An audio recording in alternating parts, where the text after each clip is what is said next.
Senadora, primeiramente, muito obrigado pelo seu tempo e disposição de nos atender aqui na NUON. Esta nossa entrevista vai ser uma entrevista super informal, mas, ao mesmo tempo, a gente gostaria de aproveitar a sua presença para fazer alguns comentários a respeito dos temas que serão discutidos no próximo dia 26 de agosto, quando a gente vai realizar o segundo fórum sobre sustentabilidade, modelos inovadores de financiamento da saúde. A senhora participa de um dos painéis que a gente tem considerado como um dos painéis mais importantes do evento, que é justamente para discutir a nova política nacional de prevenção e controle de câncer no Brasil. A senhora que tem toda a vivência do Congresso e, obviamente, tem todo o conhecimento sobre o que ocorre nos bastidores de Brasília, gostaria de saber como é que a senhora está enxergando a implementação desta nova política, se a senhora acredita, de fato, que isso seja possível num tempo aceitável, ou será realmente um problema que o país passa a enfrentar a partir de agora para atender os pacientes de uma forma adequada, né? O Congresso fez todo o esforço para poder aprovar a lei, agora está na hora de colocá-la em prática. Como é que a senhora imagina que isso possa acontecer de uma maneira eficaz, eficiente e que realmente atenda às necessidades que estão propostas? Muito obrigada pelo convite, muito obrigada. Eu espero dar uma contribuição modesta a este evento que eu considero, e quero cumprimentar os organizadores pela relevância que é. Considerando que hoje apenas 2% do orçamento do SUS vai para a área da oncologia, 2%, segundo uma pesquisa feita com muito critério em toda a aplicação do recurso da saúde no orçamento público, feito pelo movimento Lado a Lado pela Vida. Mas o fato é que uma boa lei, ela só será boa lei se ela for bem aplicada. Se ela for aplicada, porque de boas intenções o inferno está cheio. Então, eu penso que enquanto não houver clareza nos mecanismos de efetivação dessa política, você terá dificuldade de fazer exatamente cumprir aquilo que determina uma boa intenção transformada numa lei já aprovada pelo Congresso Nacional. As leis mais importantes, eu fiz a lei de agilizar o registro de pesquisa clínica no país, e ela demorou 10 anos para ser concluída, agora sancionada pelo presidente Lula. Mas eu fiz uma outra lei que, na verdade, ajuda a um financiamento para o setor privado de saúde, que é obrigar os planos de saúde a fornecer a quimioterapia oral aos pacientes que sejam clientes de planos de saúde, esse medicamento que é hoje recomendado pelos oncologistas como mais revolucionário, que é um comprimido, não é a quimioterapia convencional.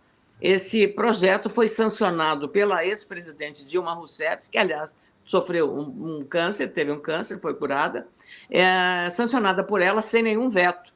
E ele está em vigor, esse projeto.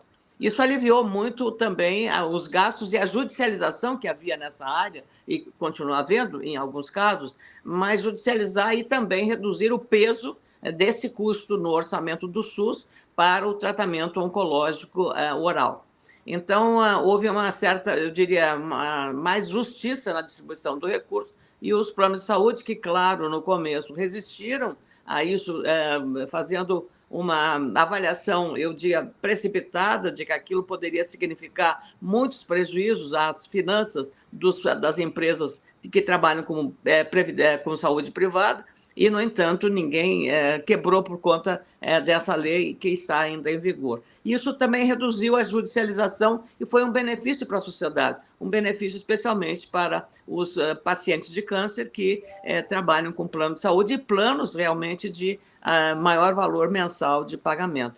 Então, eu penso que a proposta do governo ela terá eficácia na hora que ela for implementada. Enquanto ela ficar apenas das boas intenções, a gente vai ficar esperando sem haver a eficácia de uma proposta que pode ser extremamente positiva, porque certamente para propor esse novo programa, o governo deve ter consultado os especialistas que entendem da matéria. Eu fui sempre uma generalista, como jornalista que sou de formação, e apenas entrei na defesa do setor de saúde, porque fui demandada pelo setor nos diversos sistemas. Então, eu tive que estudar muito através de audiências públicas que promovi, não só na questão do câncer, que foi a que dominou toda a pauta da minha gestão, mas também de outros temas, como fibromialgia, como mieloma múltiplo, que é também um tipo de câncer, como a esclerose lateral amiotrófica, como a fibrose cística e tantas outras doenças. Mas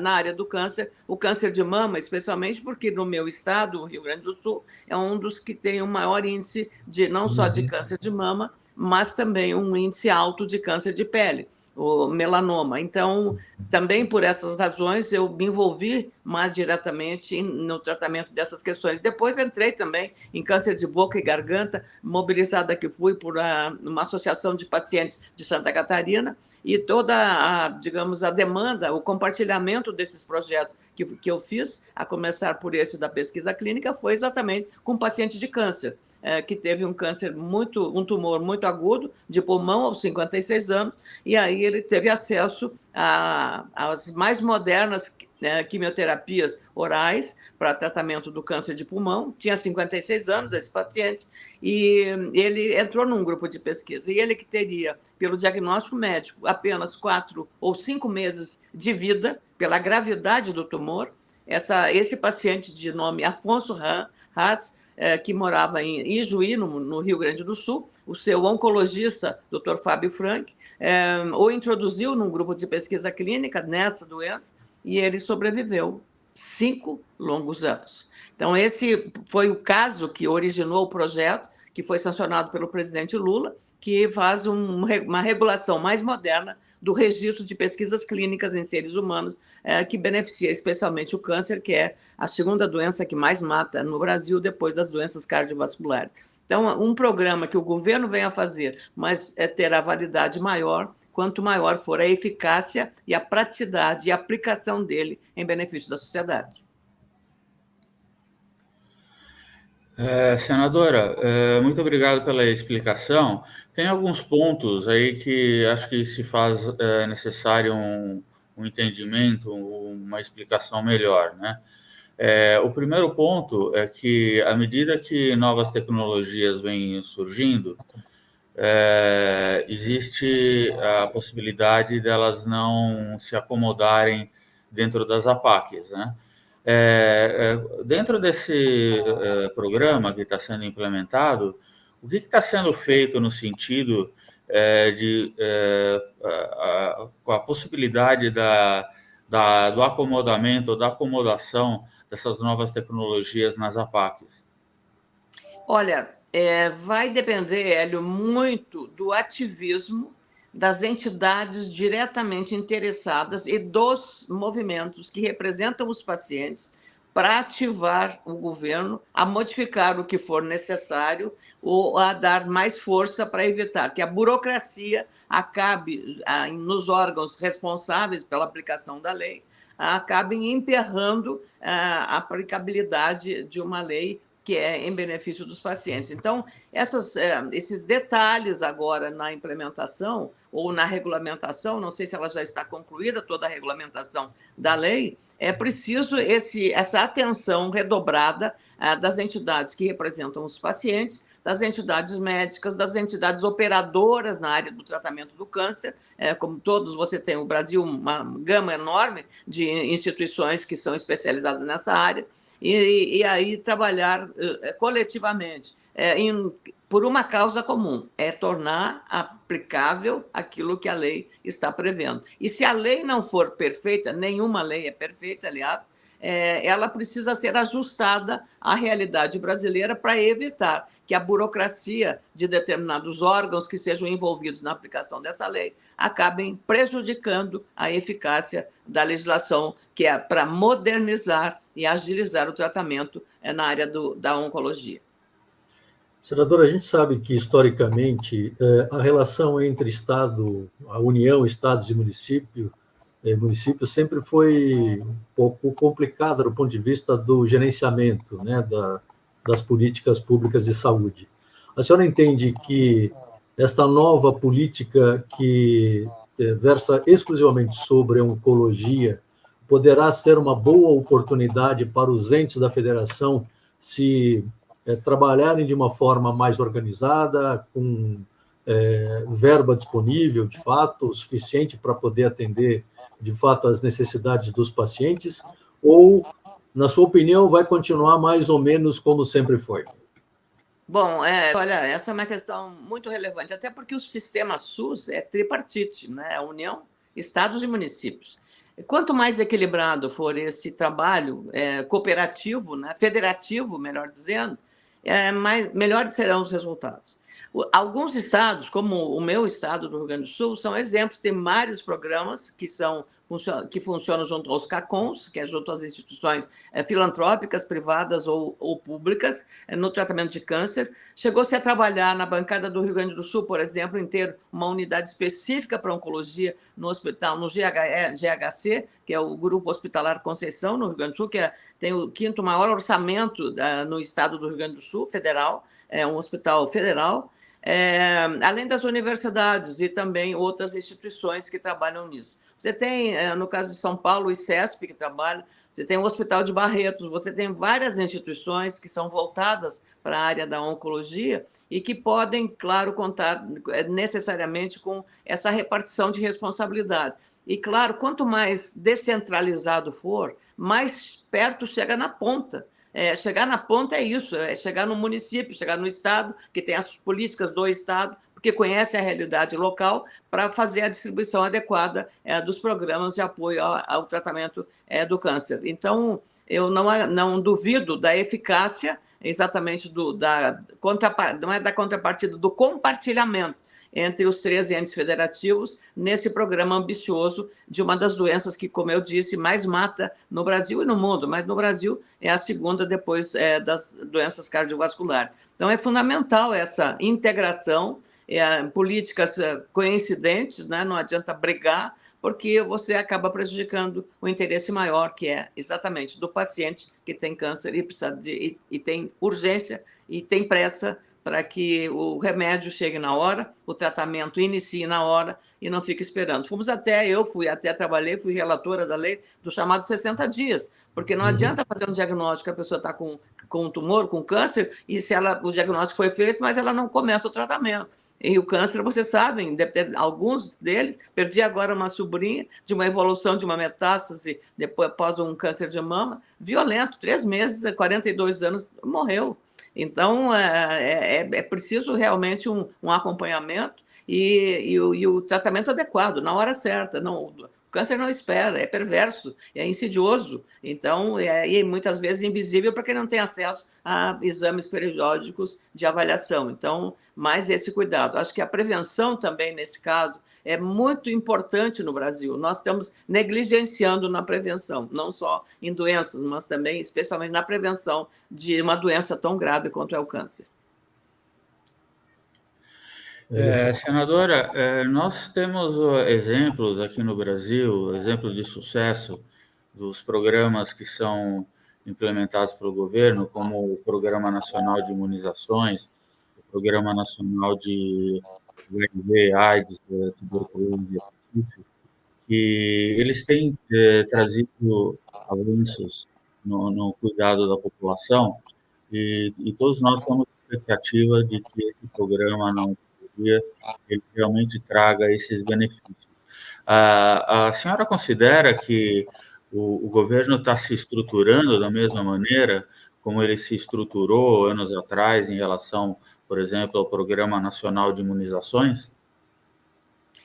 Olha, eu gostaria de dar uma resposta positiva, mas, lamentavelmente, o nosso país, nessa polarização política, ele está perdendo tempo e energia em questões que são pouco relevantes para o interesse real da população, como saúde, como educação, como ciência e tecnologia, como saneamento básico. Então, isso tem comprometido, no meu juízo menor, comprometido programas que são urgentes, necessários e inadiáveis, como esse da questão do câncer. Há ainda um vício de algumas corporações com interesse, às vezes ideológico, e às vezes corporativismo demais. O interesse corporativismo falando mais alto do que o interesse da população ou o interesse coletivo, propriamente dito. Então, isso tem de certa forma, comprometido o tratamento. Vimos o caso quando teve a pandemia, como nós tivemos negacionismos em relação à doença. Então, isso, de certa forma, compromete, especialmente quando o negacionismo vem de autoridades que têm a responsabilidade de cuidar da saúde da população brasileira. Então, você está entre a cruz e a caldeirinha, eu diria, nesse processo para tratar com equilíbrio, eu diria, com a ciência em mente, com a medicina em mente. Hoje, como você mencionou, Hélio, a questão das novas tecnologias. Você tem um acesso a tratamentos, a diagnósticos, a modernos equipamentos cada vez mais revolucionários de uso para diagnóstico e depois também para o tratamento, medicação ou mesmo tratamentos especiais, que ainda o Brasil não teve acesso a eles por conta exatamente de uma política mais eficaz e efetiva em relação à abordagem do tratamento e prevenção do câncer. Há até uma discussão entre médicos da questão se mamografia, por exemplo, é prevenção ou é diagnóstico. Então, para alguns médicos, não é prevenção. Prevenção é informação, é a forma como a mulher cuida da sua saúde, como ela vive, sem estresse, essa coisa toda. Já também para alguns médicos, a mamografia é diagnóstico, ela é prevenção, sim, porque quanto mais cedo você faz uma mamografia, mais cedo você terá a possibilidade de iniciar um tratamento se houve uma indicação de tumor na mama. Então, essas questões que eu digo ficam em segundo plano, mas têm impacto sobre a efetividade e a eficácia de programas que podem ser muito bons, mas esbarram nessas barreiras. Senadora, com relação à incorporação das novas tecnologias, hoje o governo tem como critério, basicamente, a questão de custo, né? E, aparentemente, a ANS, que é o órgão que regula o sistema privado de saúde, também está seguindo mais ou menos o mesmo caminho. O que significa em termos de impacto para o acesso do paciente às novas tecnologias? Uma grande dificuldade, É claro que é uma decisão, a escolha de Sofia, diria, aplicar isso nesses casos. Eu lembro bem de uma representante do Ministério da Saúde que era responsável por isso, era o debate do custo-efetividade. Essa palavra exatamente uma pessoa com uma doença rara, muito invasiva, muito, muito grave mesmo, e o medicamento para tratar custava R$1 milhão. Então, a visão do custo-efetividade esse R$1 milhão vai dar a ela um mês de vida. Você vai aplicar R$1 milhão para um mês de vida? Essa é a grande questão, que entra não apenas na questão financeira, mas na questão ética e moral. Então, é uma escolha, e é uma escolha grave e difícil. Então, era muito esse debate focado na questão desse custo-efetividade. Até que ponto isso vai prejudicar a pessoa? Será, evidentemente, porque o Estado tem que calcular também o custo que vai pagar sobre isso. E é por isso que há tanta judicialização na medicina e em tratamentos, especialmente oncológicos, no Brasil. Claro que eu não entro nesse processo da judicialização nos casos de corrupção, que já foi decretado, inclusive começou no Rio Grande do Sul, e por conta disso, dessa corrupção à vida, aplicando, por exemplo, na área de órteses e próteses, aplicando órteses desnecessárias, muito mais caras do que aquela que o paciente precisava, apenas por um ganho de uma lucratividade do médico de que fosse aplicar aquela órtese e prótese. Aquilo foi feita uma CPI, e dela foi resultado uma decisão do Conselho Nacional de Justiça, liderado pelo ministro Lewandowski, quando estava no Supremo Tribunal Federal, de uma comissão especial formada por representantes da Suprema Corte, do Superior Tribunal de Justiça, STJ, dos tribunais estaduais de justiça, da Justiça dos Estados, do Ministério Público Federal e dos Estados, e isso deu uma evolução muito positiva no controle exatamente dessa corrupção que havia, dessa relação promíscua entre fornecedores de próteses e órteses para as instituições. Houve um caso rumoroso no Rio Grande do Sul, de vários casos, e os médicos que estavam envolvidos naquele processo, denunciados pela televisão, foram afastados das suas atividades nas instituições que trabalhavam, e eram instituições muito respeitadas no Rio Grande do Sul e no país também, mas foi, eu acho que um momento que o problema foi, eu diria assim, o tumor foi sangrado, e dele saiu esse trabalho do Conselho que cuidou de eliminar exatamente esses gravíssimos problemas que impactavam não só sobre recursos do SUS, mas também sobre o risco da saúde do paciente e uma relação promíscua entre os fornecedores dos equipamentos ou das próteses e os médicos ortopedistas que operavam nessa área. Hélio, mais alguma pergunta para a gente encerrar? Eu tenho uma última pergunta, senadora, a respeito da terapia avançada em câncer hematológico, ou a terapia CAR-T-cell, que está se iniciando aqui no Brasil. A senhora imagina que já existe alguma previsão do Da incorporação? SUS? Da incorporação? Isso, exatamente. Existe algo em andamento nesse sentido? Não tenho informação, mas, de novo, se eu casualmente ontem, viajando com uma pessoa, teve um acesso a um tratamento desse tipo, e eu acho que o primeiro que começou a fazer é o Hospital de Barretos, se não me engano.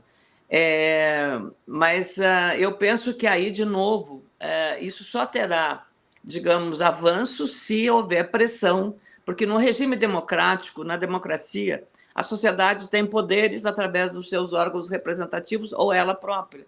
Sejam os grupos de defesa da área dos pacientes oncológicos, de uma FEMAMA da vida, de todos os órgãos, do INCOR, do próprio INCOR, de todos os órgãos encarregados de defender, e do parlamento, acionar os parlamentares que têm uma vocação maior por entender da necessidade, da prioridade que deve ter a saúde no Brasil, para incluir e tratar de abordar esse tema. Porque é dessa forma que, no sistema democrático, você faz avançar programas importantes como esse, e com a incorporação dessa nova tecnologia no Sistema Único de Saúde através. Aí é o Conitec que faz a análise, você tem também a aprovação antes de todos eles pela Anvisa, que tem que ser submetido. Então, você tem aí também um processo aí regulatório, de análise, de avaliação, que os órgãos nacionais estão muito bem equipados. Agora, depende, de novo, daquela questão orçamentária. A incorporação vai significar exatamente uma necessidade de disponibilização de mais recursos ao orçamento para cumprir com programas avançados como esse. Muito bem. Senadora, muito obrigado pela sua participação, pelo seu tempo. Foi ótimo ter essa conversa com a senhora, e a gente tem certeza absoluta que a senhora vai contribuir muito para a discussão no próximo dia 26, em relação a essa questão do câncer, especialmente. Muito obrigado aí pela tua ajuda. Eu talvez não contribuição, mas provocação, né? Agora eu estou numa posição mais tranquila de provocação. Eu acho que quanto mais a gente provoca, a gente, de certa forma, também está colaborando. Exatamente para colocar o dedo na ferida, para fazer um trocadilho com o que estamos tratando aqui. É isso aí. Muito obrigado, senador. Obrigado. Boa tarde. Boa tarde. Até dia 26, então. Obrigada. Até dia 26. Tchau.